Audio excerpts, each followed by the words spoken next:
I knew something was off the second I saw the hot pink spray paint dripping down the side of my barn. It was a Saturday morning. I'd just come back from the hardware store with a couple bags of cement and a coffee that was already going cold. I pulled into my driveway, looked up, and there it was, 3 giant words scrawled across the side of my weathered red barn: neighborhood trash. I stood there for a second, blinking like maybe I was seeing things. But no, the paint was fresh.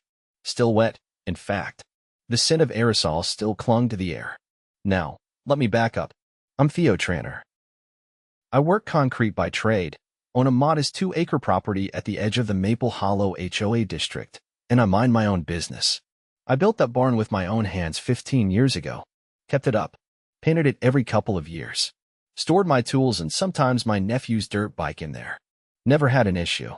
Until Naomi Overton became HOA president. You know the type, mid-50s, bleached hair styled like a helmet, drives a golf cart with Maple Hollow HOA official business stenciled on the side. She started coming around last spring, knocking on doors and quoting obscure bylaws no one remembered voting on. It wasn't about safety. It wasn't even about property values. It was about power. And she hated that my barn was technically grandfathered outside the HOA paint code. Every month it was something new. The red is too loud. It's an eyesore. It attracts pests. I'd gotten letters, warnings, even a citation that got thrown out when I reminded them my barn predated the HOA charter by 6 years. I knew in my gut who did it. I marched straight over to Naomi's house. She was trimming her hydrangeas with a pair of scissors like it was a bonsai tree. I didn't even get a word out before she looked up and said, "You should thank me. That barn was an embarrassment." "You painted it?" I asked, stunned. She didn't even flinch. "It's a community correction, Theo. You've been warned." I stared at her. "That's vandalism." She tilted her head. "It's enforcement." That's when I knew this wasn't just about paint. This was about control. I didn't yell, didn't argue. I just nodded and walked away. That night, I bought 4 motion-activated trail cameras. The good kind, infrared, waterproof, with cloud sync. I installed 2 facing the barn, one catching the easement path Naomi used to cut through from her backyard, and one watching the side gate. I went back to painting over the graffiti the next morning, and waited. By the 3rd night, the camera by the easement caught movement. A figure crept along the property line just past midnight. Hood up, can in hand, moving with the kind of confidence that comes from assuming no one would ever dare challenge you. The footage was grainy, but clear enough. Naomi Overton. That ridiculous rhinestone-studded gardening visor gave her away. She stopped by the barn, glanced around, then raised the can and sprayed something along the baseboards. Before she finished, the sensor light flicked on and she bolted for the path behind my tool shed. I downloaded the footage and made 3 copies, 2 on flash drives, 1 to the cloud. I didn't need a confrontation. I needed leverage. The next morning, I filed a report with the county sheriff. Deputy Halloran listened without interrupting while I laid out the footage, the prior complaints, and the date-stamped violation letters. When the clip finished playing, he leaned back. "You said this woman heads the HOA? President. She's been escalating for months. You ever give her permission to be on your property?" "Never." He gave a low whistle and jotted something down. "That's trespassing and criminal mischief, at minimum. Might be more depending on what she sprayed." I handed him a sealed plastic bag with a sample of the paint chips I'd scraped off that morning. "Already tested it. Contains toluene. It stripped a layer of the wood varnish." He raised his eyebrows. "You're not messing around. I've got a right to quiet enjoyment of my property. She crossed that line." He nodded. "We'll bring her in for questioning. Don't do anything yourself. Let us handle this." I thanked him and walked out. But I wasn't done. I'd seen Naomi's little security patrol, 2 rent-a-guards in polo shirts and utility belts riding around in a golf cart with flashing amber lights. They weren't real law enforcement, but she treated them like her personal watchdogs. I'd seen them stop teenagers for riding scooters on the sidewalk. One time they tried to ticket my nephew for parking on the street until I reminded them they had no jurisdiction off HOA-maintained roads. So I made a call to the private security firm listed on the side of their cart. A man named Reggie picked up. "Maple Hollow Patrol Division. This is Reggie. Is Naomi Overton still listed as your client's primary contact?" "Yes, sir." "And do your officers operate under direct instruction from her?" "They do, within the scope of our agreement." I paused. "You may want to review that agreement. She's been using your people to enforce rules through intimidation and false authority. I've got video evidence of her committing a felony. If your officers were following her orders during any of it, you could be looking at liability." There was a long silence.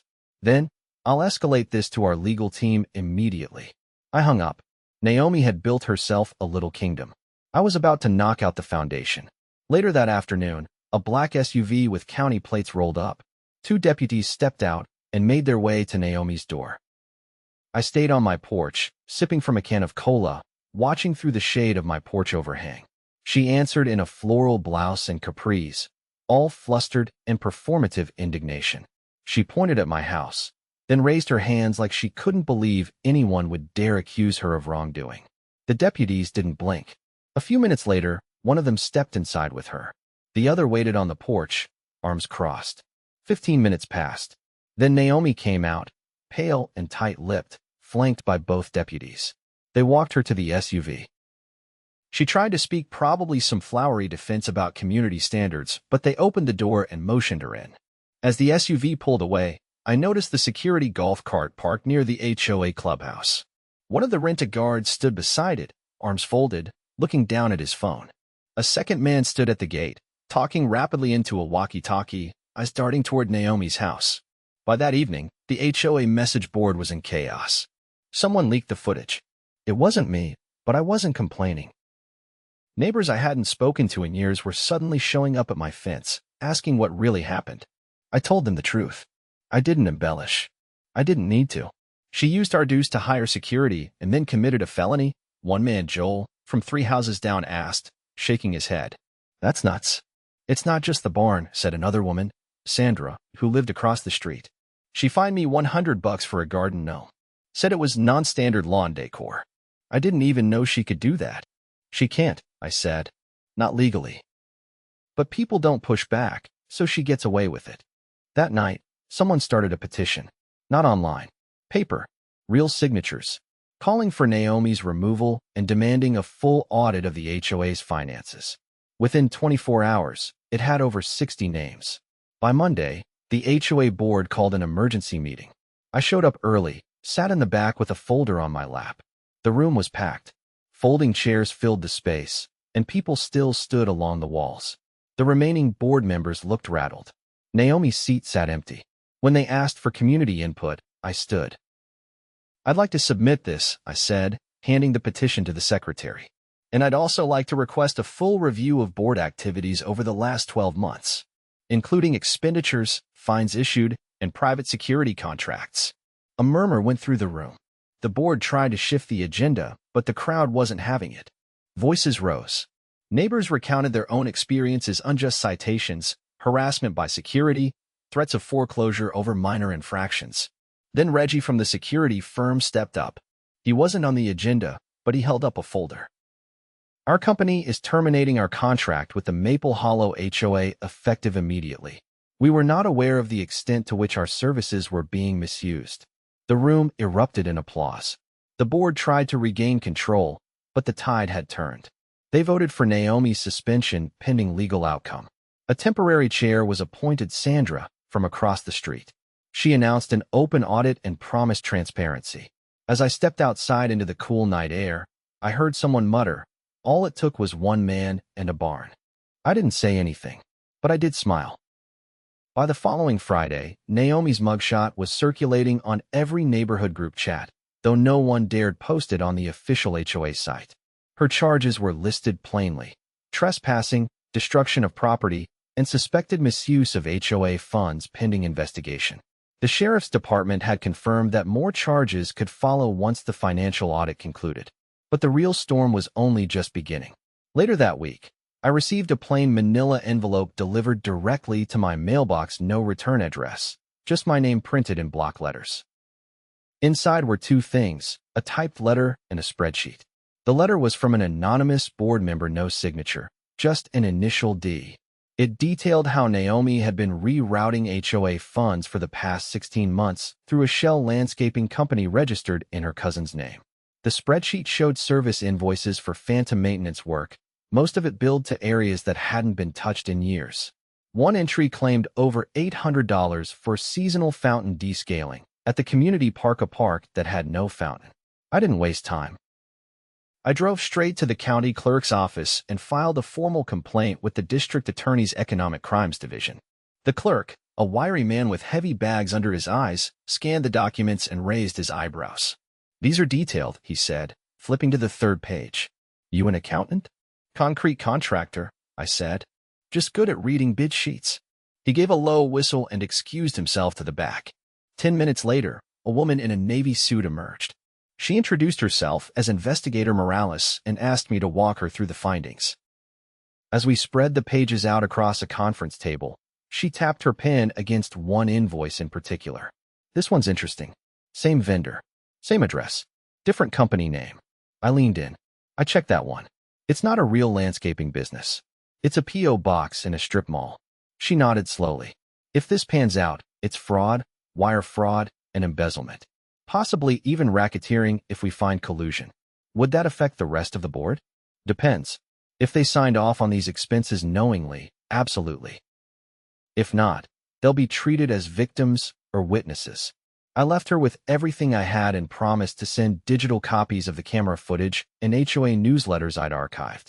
She thanked me with a firm handshake and told me not to talk to anyone on the board until her office contacted them officially.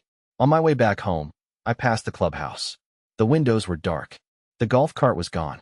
A green paper notice had been duct taped to the door.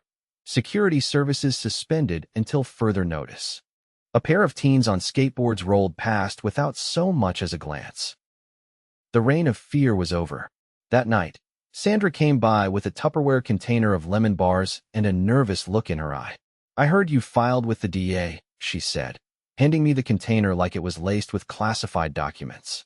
"I did," I replied, pulling the screen door shut behind me. "Got a response already. They're taking it seriously." She glanced around, then lowered her voice.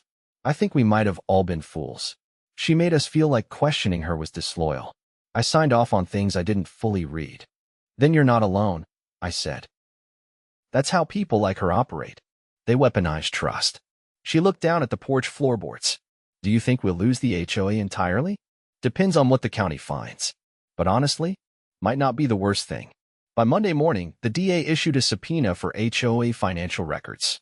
The board was ordered to preserve all documents, digital or physical, and turn them over within 72 hours. Sandra called an emergency assembly and invited any homeowner with concerns to attend. The room was standing room only again, but this time, the tone was different. No shouting. No panic. Just quiet, focused attention. "I want to be transparent," Sandra began, her voice steady. "We're cooperating fully with the investigation. Anyone who feels they were unfairly fined or harassed under Naomi's leadership needs to submit a signed complaint. We're compiling a list." She pointed to a long table in the back, where 3 volunteers sat with folders and pens. "I also want to acknowledge that I, and several other board members, failed to do our due diligence. We were intimidated, pressured, and sometimes outright deceived." That doesn't excuse it, but it does explain it. No one clapped. No one jeered. But heads nodded. A lean man near the front raised his hand. "If this thing collapses, what happens to our dues?" Sandra glanced at me, then answered. "If criminal misuse is proven, the funds could be recovered and returned through the court system.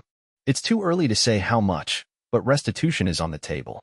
Afterward, I lingered outside with a few neighbors. Conversations drifted from legal hearings to weekend barbecues. It was like the neighborhood had exhaled for the first time in months. 2 days later, a team from the district attorney's office executed a search warrant at Naomi's house. Investigators in blue latex gloves carried out file boxes, thumb drives, and a desktop computer. The local news van showed up halfway through, and suddenly Maple Hollow was on the 6 o'clock broadcast. I watched it all from my porch, arms crossed, a quiet satisfaction building in my chest. Not triumph, just relief. The next morning, I got a call from Investigator Morales. "We verified your documents," she said. "We've uncovered over $80,000 in suspect transactions. Multiple vendors lead back to Naomi's extended family members. Is there enough to prosecute?" "There's already a grand jury convening. She'll likely be indicted before the end of the week. One more thing, your footage and records were instrumental in making this happen. We'd like to bring you in as a key witness." I agreed, and we set a date for my deposition. That weekend, I put up a fresh coat of paint on the barn. A deep, even charcoal gray. Not because I had to, but because I wanted to. It was mine again. As I was packing up my brushes, Joel from down the road stopped by. He stood with his hands in his pockets, looking at the barn thoughtfully. "Never thought I'd say this," he said, "but I think you saved this neighborhood. I just wanted my damn barn left alone." He laughed. "Well, you got that. And a whole lot more." The following week, the grand jury returned an indictment on 7 felony counts. Naomi was arrested again. This time, without the courtesy of her own front yard. They picked her up at a friend's house 2 towns over. The news said she'd tried to move assets from her personal account to a business one the day before. Sandra stepped down from the interim presidency shortly after, citing stress and conflict of interest. The board voted to suspend all enforcement actions until a full audit could be completed by a third-party firm, this time. A community meeting was held to decide the future of the HOA. People talked openly, respectfully. Ideas were floated: reduce dues, eliminate fines, or even dissolve the HOA entirely and hand maintenance responsibilities to the city. Nothing was decided that day, but for the first time, everyone had a voice. As for me, I went back to work. Concrete doesn't pour itself. But I kept the cameras up. Not because I expected trouble. Just to make sure no one forgot that even the quietest guy on the block can raise hell when pushed too far. I didn't expect to be sitting in a courtroom 3 months later, wearing my cleanest flannel and watching a prosecutor shuffle through exhibits like he was prepping for a high-stakes magic act. But there I was front row, just behind the rail, giving testimony in a case that had turned out to be a whole lot bigger than vandalism. Naomi Overton hadn't just been scamming the HOA. She'd been funneling money through fake service contracts. Yes, but the real kicker was how she'd been using the HOA's security detail as her own private intimidation squad. Turns out, those 2 guards weren't just patrolling the neighborhood. They'd been making late-night visits to residents who challenged citations, showing up with clipboards and veiled threats. And it had gone further than anyone originally thought. I learned about it during my second sit-down with investigator Morales. She came to my property with a court reporter and a folder thicker than a brick. We stood in the shade by the barn while she laid it all out. She had them follow a resident to her workplace, Morales said, flipping through a page. Someone who disputed a lien. They sat in the parking lot for 2 days straight. Called it observational enforcement. "That's stalking," I said. Morales nodded. "It is. We've got 3 confirmed incidents. We're charging her with coercion, criminal conspiracy, and unlawful surveillance." I leaned against the fence and let that sink in. And the board. 2 members might have been complicit.